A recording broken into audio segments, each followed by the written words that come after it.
Hello，歡迎收聽巴交一周新聞回顧呢一個嘅小 segment 啦，咁樣小弟係法蘭西，今日咧好耐冇試過咧喺呢一個叫做 channel 啦，同大家去做一啲嘅新聞短打啊，或者啲巴士嘅嘢啦咁樣。咁啊，今日後咧即係小弟即係有翻多少少時間，就會同大家講下一啲關於巴士嘅一啲嘅趣聞啊、新聞咁樣啦，咁樣。今日咧。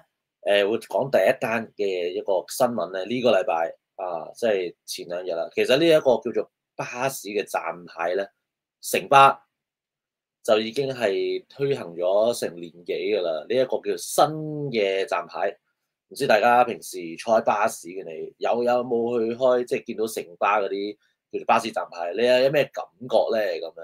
咁而家應該全港有好多嘅城巴站牌啦，有7至8成就已經換咗新嗰種嘅字體嘅呢一個叫做站牌啦，咁樣。咁但係我會用2個字去形容呢個城巴嘅站牌嘅，就係厭眼啊！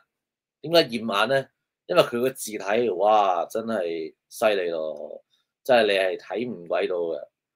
係啊，呢一個咁我而家俾大家睇下啦，呢一個叫厭眼站牌啊，咁啊大家通常都見過㗎啦，嗰個厭眼站牌咁樣。咁我而家 share screen，咁啊嚟自呢個 AM730啊，同埋01都有一啲嘅報導關於呢一個叫做厭眼站牌嘅咁樣。咁啊惹嚟一個爭議啦，咁樣。咁嗱就係呢一本啦。哇！真係呢本已經好啲啦，呢一個厭眼站牌，我有一個啊仲犀利啊，即係有啲呢啲已經個巴士站之間冇咁密密麻麻啦咁樣。咁啊，其實講下呢一個厭眼站牌先啦。呢個新嘅又點講咧？因為其實城巴同埋新巴自從2023年6月30號之後合併咗成為一家之後咧，連成一線之後咧，就係將呢一個叫做本身佢城巴同埋新巴就係有分開2個唔同嘅站牌啦咁樣。咁而家就融為一體咯喎，咁樣咁融為一體之後咧，咁所有新巴同城巴嘅號碼就喺晒呢一個同一個叫做城巴嘅站牌裏面啦，咁樣。咁呢一個有咩唔好處咧？其實我一開頭已經講噶啦，佢個字眼非常之細，睇唔到，係啦，呢一個好啲嘅，因為呢一個係幾條線啊？呢個欣尖記大廈，即係喺呢個黃竹坑嗰度都係得10條8條線啫，因為黃竹坑呢一啲巴士站都分開咗幾個唔同嘅巴士站牌咁樣。咁啊，其實佢咧呢個厭眼站牌咧，咁佢個終點站咧都有寫去邊嘅咁樣。咁但係你個去邊睇唔睇到啊？睇得唔清楚啦。咁我都想同大家對比下，即係一啲新嘅同一啲舊嘅又有啲咩分別啦。對於呢一個站牌，咁啊舊嗰個當然就清楚好多啦。咁樣，咁啊而家有 share screen 去俾大家睇下一啲比較舊嘅站牌啦。咁大家又有啲咩感覺咧？即係一啲舊同個新，係啦。嗱，下載項目係啦，好，新同舊俾大家睇下啦。呢個 post 啦，咁我攞咗佢其中網上嘅一啲嘅 post。嗱，右左手邊嗰個就係舊嘅，嗱幾清晰啊！去邊度？去長沙灣、去九龍城、港澳碼頭、金鐘、寶馬山，大家係咪一睇一目了然就睇到晒咧？係啦，咁但係呢個右手邊個新咧，真係佢又冇寫足去邊喎，即係其實舊嗰種咧就有寫寶馬山或者北角，但係85咧，即係新嗰隻咧就淨係寫寶馬山或北角都有寫嘅，但係哇嗰個 fluence 咧就係由40而家就係叫做 upgrade 咗啊，去10咋，淨係嗰個 fluence 我估咋嚇。咁然之後咧118P 本身咧佢都有寫深旺道嘅，咁呢個舊嘅，咁新嗰個右手邊個寫咩啊？就係寫長沙灣啫，仲簡化咗啲字眼。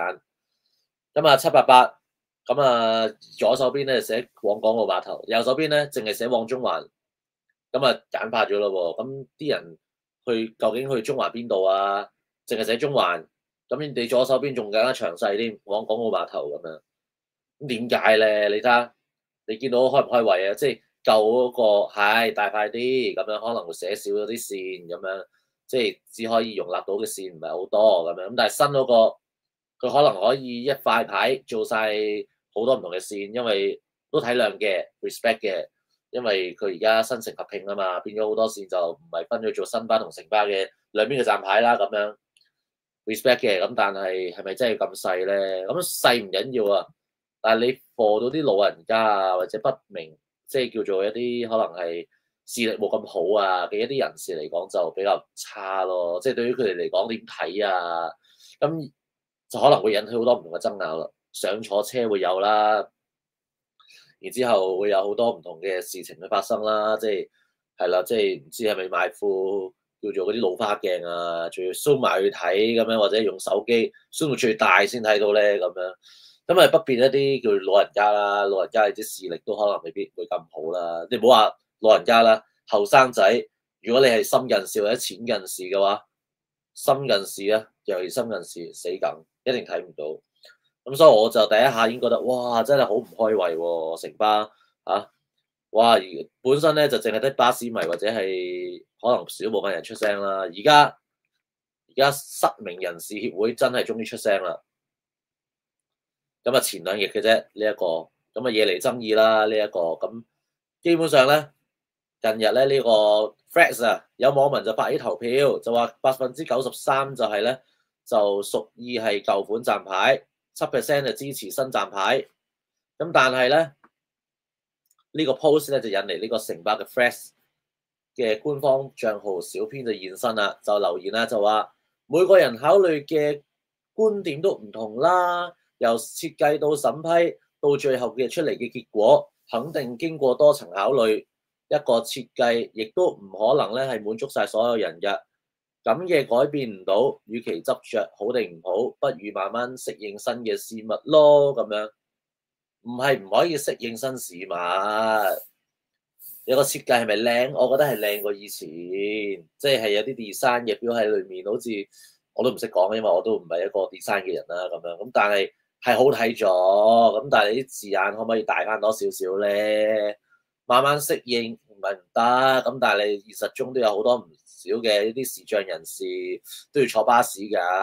咁樣咁點搞咧？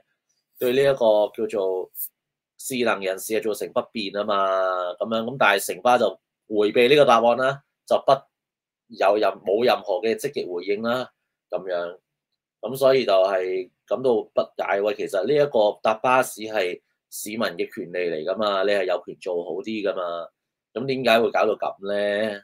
係咪先？咁好啦，呢度講到啦。唔少乘客都批評咧，呢個嗱同我一樣啦，講到話呢個設計效果新不如舊，係真係新不如舊，真係。咁就係唔單止視障嘅乘客，對於一般乘客咧，要戴眼鏡嗰啲咧，視乎深少少近視啊，都對於呢個設計咧就表達不滿啊，咁樣。咁佢哋都一致認為城巴係有必要正視問題，同埋要作出跟進嘅。咁所以要寫呢個公開信，要求城巴盡快同呢一個失明人士協會咧就進行呢個溝通，去做改善，去保障視障人士上巴士睇巴士站牌嘅一個權利。喂，呢個權利嚟噶嘛？其實咁你有冇啲嘢 support 得到佢哋啊？咁你唔係唔可以用呢個設計，但係可唔可以改翻大少少個 font？可唔可以唔好係個 word 嘅10咧？可唔可以係30咧？好似以前咁樣咧？你可以照用翻呢個 design 有冇問題㗎？咁樣咁呢個就係，唉，真係以為而家更加好，點不知以前仲好，真係新不如舊呢壇嘢咁樣。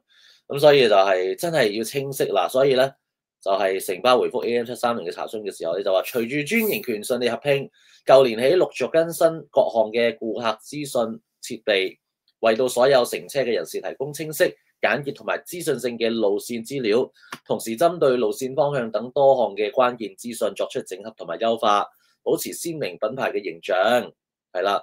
咁但係城巴就強調一直係充分去聆聽同埋重視社會對於唔同嘅持份者嘅關注㗎，咁亦都係對各項嘅建議持開放嘅態度。咁未來繼續會同呢一個各傷健嘅團體保持緊密嘅聯繫，聆聽各方嘅意見同埋積極回應呢個關切嘅，咁樣係啦，話會聆聽，會叫做保持呢個鮮明嘅品牌，又話會為到清晰簡潔同資訊性咁樣。咁你話會提供清晰簡潔同埋資訊性，你個資訊係簡薄咗，簡潔又唔夠簡潔，清晰，喂，你咁蒙嘅個心細點睇啊？呢3樣嘢都冇喎，係咪先？你鮮明係聲明咗啊，因為你呢個新噶嘛，你梗係黃啲啦，你嗰個黃色巴士公司梗係黃色啲啦，係咪先？咁樣咁，但係咁你當然舊嗰啲嘢梗係淡咗色啦，咁咪唔鮮明咯。咁而家咪鮮明咯，我都知啊。咁但係你要做一啲諮詢，做一啲民意嘅諮詢咁樣，係啦。咁所以真係要聆聽各方嘅訴求。你都冇去做一個叫做嗰陣你起呢個新嘅站牌之前，你有做過諮詢咩？你都冇做過諮詢，係咪先？你有冇做過民調啊？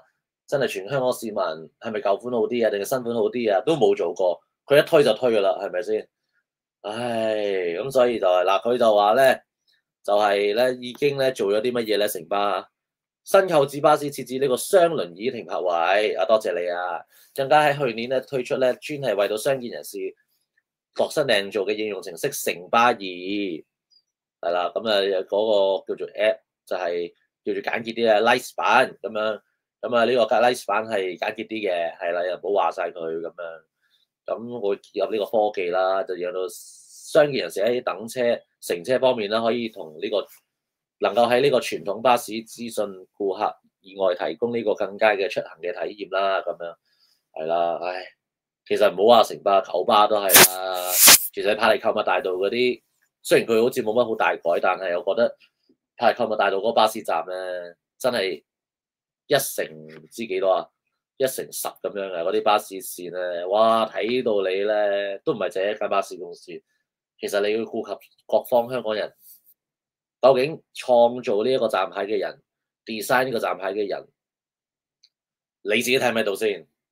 如果你為咗一個站牌裏面谷晒所有線落去，睇得咁辛苦嘅時候，咁係咪一件好事咧？咁我做乜要個巴士站牌？咁你不如唔好棄咗個去往邊度嗰個啦。你反正下面都有啲預注字啦，佢寫到話往邊度啦咁樣，咁係咪真係要咁樣做咧？咁我又覺得，唉，真係要設立下其他唔同嘅乘客嘅意見咯，真係唔係淨係就咁嗱，同埋佢呢個嗱，如果點樣識別咧？嗱，793呢啲咧本地線唔過隧道咧就係黃底黑字嘅普通路線啦。咁而家咧城巴仲將佢改埋為彌敦道線啊、乜乜線啊、將軍澳線啊、呢個新界東西線啊，咁樣類似係九龍東西線啊咁樣。嗱795X咧就藍底白字就特快嘅，咁 N796就係黑色嘅咁啊，係啦。咁呢一個叫做，咁呢個就係唔同嘅色嘅識別啦，即係譬如你西隧就行綠色，跟住然之後咧，呢一個紅隧就紅色，跟住然之後咧，東隧咧都係紅色咁樣，咁呢啲係 OK，which is OK 嘅，咁又月台咧都係方便等候乘車啦，即係好似九巴一樣啦咁樣，咁所以我覺得呢壇嘢都真係城巴要積極去到跟進咯，真係唔可以話講完氣完就算啦，係咪先？咁好啦，呢壇嘢就講到嚟呢度啦。呢一個禮拜最有爭議嘅呢一單新聞，咁啊多謝大家收睇。咁啊之後有啲咩嘅巴士新聞都會喺度同大家 update 嘅。好啦，今日嚟到呢度，同大家講聲拜拜。